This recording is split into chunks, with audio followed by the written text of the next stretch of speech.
Welcome to Book Huddle. I am so excited. Thank you so much, Alexis Coe, for being on today. This is so great. It is President's Day. Happy President's Day. And Alexis is an independent historian and the author of the New York Times bestselling book, You Never Forget Your First. And so I recommend books for adults to share with the kids in their lives. And so I did episode about President's Day books. And so my husband was talking to me about these picture books, and he was like, you know what, you should really have a historian on. And he's a historian, a James Madison expert. And I looked at him and I'm like, that's a nice idea, dear. And I just kind of was like, wanted to ignore him. And he's like, no, I know this great gal that I think will be so good. Her name's Alexis, and I think she would be really good on it. And I was just like, what kind of book did she write, dear? And he's like, about George Washington. And I'm like, that's nice. So I really was not feeling it at all. And I think you know what I mean because of how a lot of historians write. And so then my next question, because his book was very much written for historians. And so then the book he's writing right now, he's trying to market it to a general audience with Oxford Press. And so I'm like, okay, so what kind of history book is it? And he's like, no, it's a New York Times bestseller. Like it's one for a general audience. And so that finally perked my ears up. And then he said, it's that one I've told you about before. You never forget your first. And it's like, all right, now you got me intrigued. And so listening to this podcast that you were on, Alexis, one thing that I love is how you say, I want to make history more accessible to people. And so can you share with me how you feel you are doing that? What do you do to make history accessible to, to people that aren't my husband who, these PhDs and histories that downright, we love them, but they're sometimes boring. Like, how is it for the general? It's true. Although I will say that Tyson, the reason we're speaking is because I think he led a symposium or maybe even a course. Right, at the Omaha Institute. Yes, and it was all about, how certain phrases and, shall we say, accusations I made are ping-ponging around people's minds. And so that for me was a wonderful also part of this puzzle, which is that my book is not only, I had pretty big claims when it came out that it would be for people who never read presidential biographies, women, people of color, younger people who feel really left out of the genre, but also to really rethink how we talk about history and how we present presidential history. And so you have this sort of spectrum right here in this moment. And it never stops being really gratifying for me to have this be a part of it. And, COVID sort of stopped things. I couldn't be a part of the Alexandria, Virginia had the one city, one book. Yes. And I couldn't that. And that was huge for me, though. I mean, I would have loved to have seen banners with Washington in my cover around, because the thing is that I love presidential history, and it's always been such a tough sell to friends and family. Well, I like in your preface how people are like, oh, are you writing about his wife or about the social aspects? And you're like, no, I'm writing like what a man would write. There's people always talk about my writing in this way of like, darkly funny or dark humor. I think that's I can't help myself clearly, but it's also just a reflection of life, because what are you going to do if you're sitting in a doctor's office or at a party or wherever, and people ask you what you're doing and you say, I'm writing a biography of George Washington, and they work so hard. They work so hard to try and figure out how you're not writing a book about George Washington. You're writing about his wife, his mother, his home, interior design, these ways in which it was gendered. And so eventually I would sort of say as a joke, but also to hit home, it's a biography like a man would write. And I understand, and not to make this entirely about gender or about any of these things, because I do want it to be accessible to everyone. And sometimes when we talk about people get defensive, and I that's, if there's a leitmotif that runs throughout everything, it's don't be defensive. You're the heirs to this. It doesn't mean that like you're responsible. You just have to be aware. And one of the things that took even me as an expert years to be fully aware of was the fact that only men had written biographies about George Washington. There was a novelist and a journalist, but otherwise it had been maybe 100 years or longer before a woman had. And it shows. And it shows. Yeah, like you were saying these, what is it called? The thunder thighs? Is that what you call them? The thigh history, which, by the way, I never intended to see the light of day. Well, I love it. And then you're like, it's almost like they portray him that it's like, oh, George. Well, But that's the funny thing about presidential history, right? It's considered, a men's world, right? Not right. just because the presidents are, traditionally have been men, but that it's written by them. But the thing is, the writing is like straight out of romance novels. Women would be dragged for this, and if Since they it's wrote men about, writing it. yeah, if they wrote this about women, women would be up in arms. How could you talk about legs for pages and pages? The strange thing was that it didn't get us any closer to the story itself. Right. It just was a celebration of his body, and that's another problem with presidential biographies, is this idea of celebrating. But I felt like, okay, we're like 3 pages deep into his thighs, gripping the flanks of a horse, and the muscles vibrating through his, rippling through his jaw, and I'm no closer to him. I'm no closer to him. I don't understand him anymore. I'm in fact of like kind of tuning out. Like if I, as someone who loves this stuff, has to like tunes out and has to like come back, that means the general population is gone. They have not bought the book. They will not read it. Absolutely. Like, and speaking from one that I try to connect with my husband sometimes, and we try to talk about these history things, and there's definitely podcasts that I can listen to easier than others. And it's hard to connect when they just start droning on and on and on. And I like the first thing that I noticed too was the size of the book. But you make it so accessible because you talk about so many aspects, right? We're talking about his mother, who had a great influence on him because he became the man that he was because of his mother, right? Yeah. And then the slavery and the breakfast that he would eat, and which I don't know how he had those thighs if he was eating all that sugar and butter, right? For his favorite breakfast. But so what I'm thinking is that George was so like my first grader, how he's so like, I don't know, what am I wanting to say, like immortalized.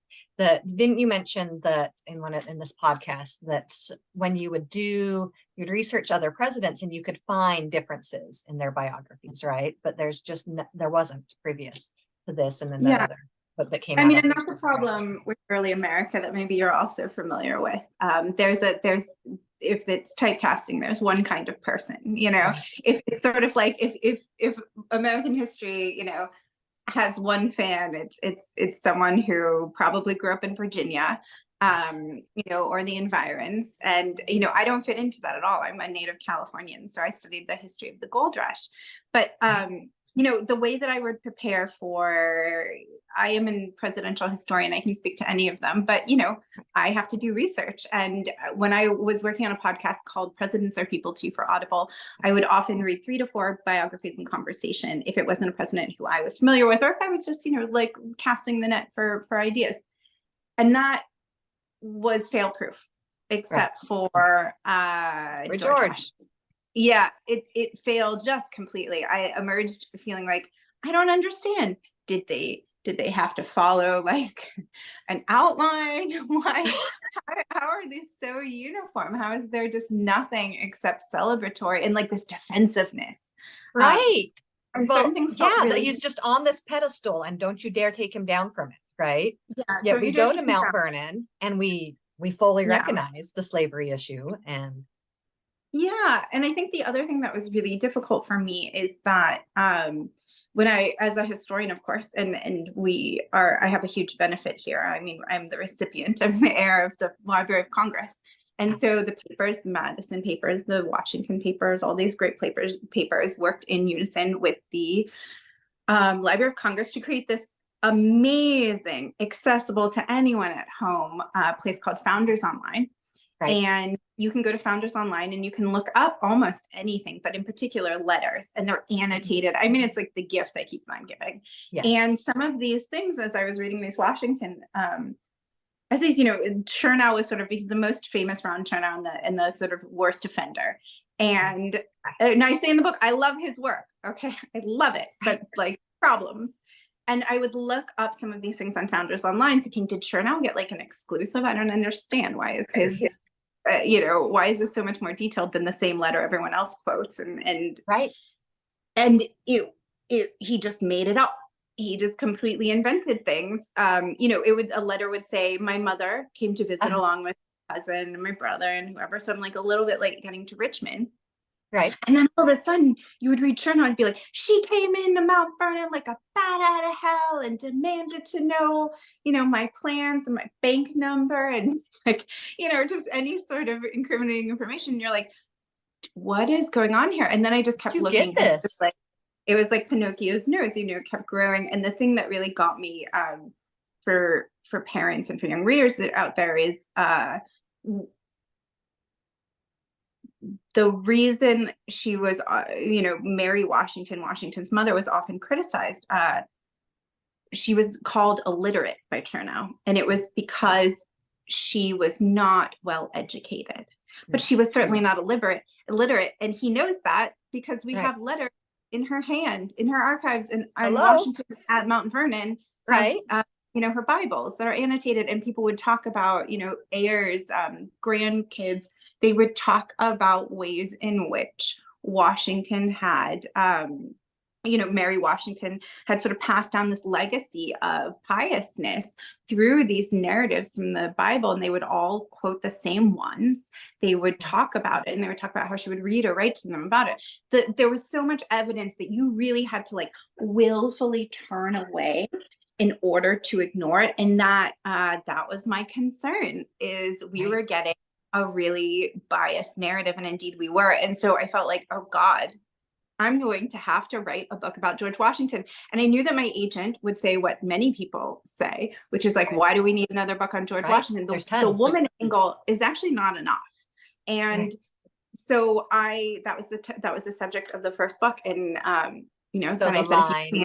yeah, that the title was the subject line of the first email to my agent. And you know, I said, if you can't tell me about the cherry tree, if you can't tell me about all these things, Right. what can you tell me about him? And he was like, oh, I'm listening.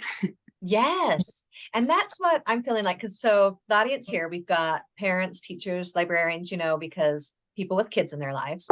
But I'm feeling like my kids, because us who are teaching the kids don't have a knowledge of these things. And so what would you recommend to them? Like, say that they're like, well, you know, I don't really have time to read this book. Actually, one thing that I like is, first off, we got a chart here, lies.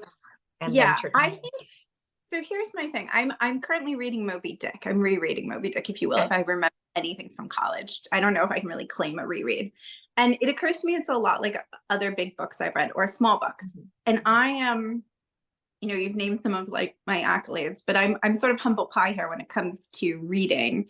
That I think you approach anything in a digestible form and you make that for yourself. Who cares? So you don't need to, first of all, it's a slim book, but you don't need to read it all in one go. So I treat each chapter of Moby Dick like a little novella or like a short essay, and that's it. I'm good. And it might take me forever. And then you can come back to it a little later. And it's fine. I don't feel pressured. I don't feel any which way about it. And the thing with that book is I think you can really pick and choose how to read it to a younger person. And I have a lot of charts and graphs because a part of making this accessible to everyone is that I want you to proceed with the same level of comfort and confidence in your expertise as someone who reads every single Washington book that has ever come out. And so those in the front, you know, you have his titles that you can discuss with your children. You have things he called his animals.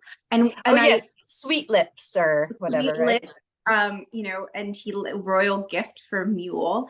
And I really feel as though this is, and some people might say, but he had enslaved people, and that's in there too. And here's the most important lesson that parents could give their children by showing them and discussing You Never Forget Your First with them, which I do believe would be appropriate for anyone over 12. And I've met 12-year-olds. So and the New York Historical Society has invited me many times to talk to their like young council. I think that that if you can get them to see these things all as a part of his biography, as his life, you have just given your child a gift that most adults in America don't have.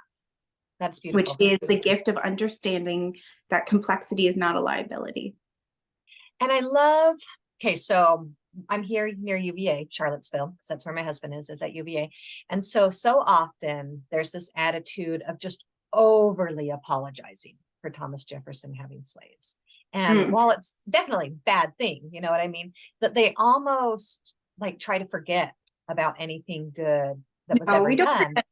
because forget. there's just this need to over apologize and be like, yeah, bad slave, which it was, yes, definitely. But I'm getting the feel that you're pointing it out, you're pointing out these problems, but you're pointing out who the man is and the good. And so we're seeing the complexity of both, right? Yeah. Both sides. But I think that everyone is to blame here. That's such an interesting point. And I think you feel it acutely in Charlottesville, certainly Right. in the last, not only for Jefferson, but what has gone on in Charlottesville over the last, 4 years or so, 6 years. Yes. I think that what's really important here is to say that I hear from both ends of the spectrum here, and they're both guilty of making Yes. presidential history some sort of battlefield. Whereas Right. it should be a place, it should be like a national park, we can all traipse around quite confidently. Yes. And the ends of the spectrum are slavery, cancel him. You can't cancel Jefferson. You can't cancel. I have if I will, because I just bought it, so I'm going to proudly share that I have an op-ed in the Times today. Lovely. Okay. And in it, I say, like, Which we can access online, right? Yes, you can't cancel George Washington. If you cancel George Washington, like, you cancel America, so that's irrelevant. But you do not, he's not your role model. We don't No, you study can't him like put him on this pedestal where there's no wrong. But there's no point. But that's not even, that's a personal choice. That's like Right. who you choose to marry, right? We don't study them because they are role models were assigned in school. We study them because they're historically significant. And we really need to focus on that as far as Right. our approach to them. And then in the other end of the spectrum, you have the people who are like, you're letting slavery dominate the conversation, and he is, let's celebrate Washington, let's celebrate whoever. And that's also irrelevant, because you can't have an honest conversation. It's like, if we met and you like did a profile of me, and you left out that I was born and raised in California, and I write about a Virginian, and my next book is on Kennedy, like someone from Boston, then that would be ridiculous. It would be a sin of omission, right? And so you cannot talk about, and not because you're trying to like denigrate this person, or really like say like, hey, watch out before you hero worship him. It's because it's untrue. It's not the whole story. And so what you have to do is remember that this is the title of master is the one he held the longest in his entire life. And that's really relevant to us. Yeah, for sure. Well, thank you so much. I love taking a full aspect of the history. And so one thing that I love to have all my guests on Book Huddle is to also recommend a favorite children's book. Do you have one you could recommend from when maybe you were a kid, or you've got a 3-year-old, right? Is there one you like to read? 3.5-year-old. Yes. I mean, so should it be a historical book? Anything, any children's book, any age. Yeah, the history books are not great. I really like can I just say that I'm like, I almost want to do, oh gosh, what is her name? Mark this for me. The one about, they wrote a children's version of it about Washington's slave that ran Never away. Caught, Erica Dunbar. That is for young readers. That is very, very good. So I would say that was going to be the one that I was going to recommend, is Never Caught, Erica Dunbar, which I understand someone told me recently is all his children know about George Washington, which is incredible, because it's also a good book about his presidency, not because I think that's the only thing they should know about him. But I think that is, that's like a wonderful way to go about it. I'd suggest that. And then, one of my, I'm trying, it's interesting. The children's books are in their corner, but one of the books that I like the most are, I like these, and I think that they might help with our emotions about the presidency, because it's all about, I don't know, I say this to myself now because I say it to my toddler 1,000 times a day, listen to your body. And one of the things that I think we need to listen to when we talk about presidential history is our body, and what it's telling us. And Tom Percival has a great set of books about feelings.